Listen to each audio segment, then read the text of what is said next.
What would you do if your home was being threatened by a massive wildfire and you were told to evacuate within the next 24 hours? How would that make you feel? Here in the Pacific Northwest, wildfire increase has steadily gone up to 70% in the last 2 years, resulting in hundreds of billions of dollars of destruction mitigation. Also, lives have been lost, both human lives and animal lives.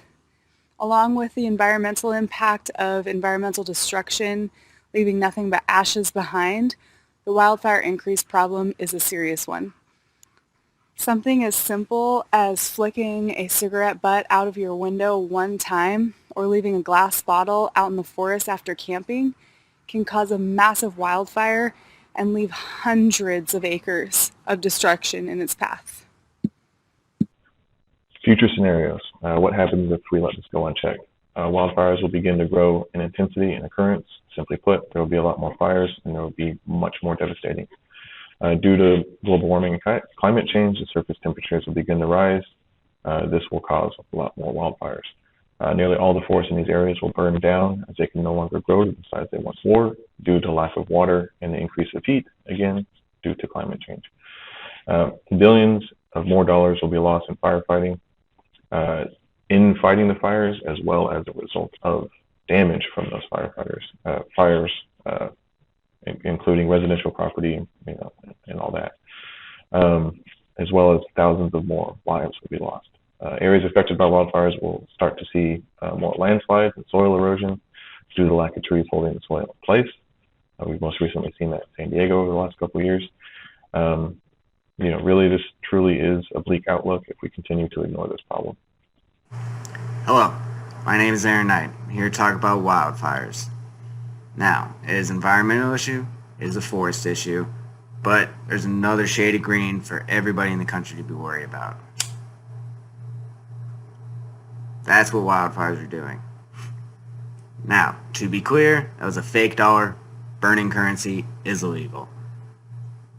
However, to make the point clear, in 2018, just this past year, California reported $400 billion in damages due to wildfires.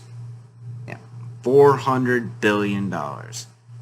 Since 1970, they're up 400%. They're covering a larger area. Wildfire seasons lasting longer. They're burning hotter, and as a result, they're leaving little to no vegetation and nutrients behind for regrowth. Also in 2018, besides the $400 billion reported, the most costly natural disaster in the United States was a Hurricane Michael, a typhoon, tornado. No, it was a campfire in Northern California.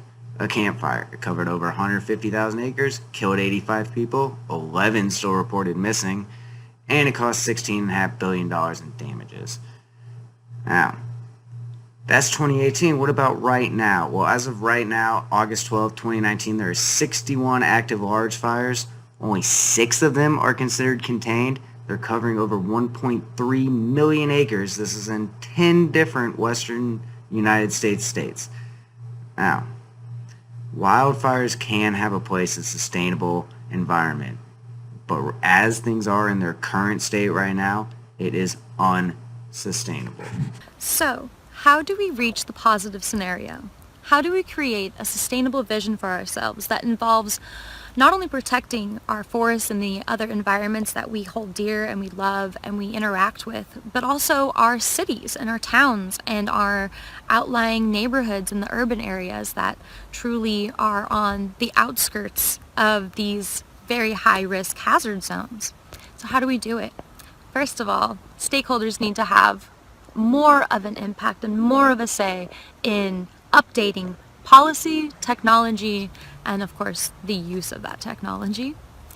Right now we use infrared mapping zones, which is awesome and great. It helps wildfire fighters not only see the dry brush vegetation beforehand, but it also helps city building code planners plan out neighborhoods and those high-risk zone areas. So people can look that up easily on any of their state's local government sites. The only problem is that these websites and these maps and these zones are not updated very often. So a lot of people are left in areas of high risk and not know it.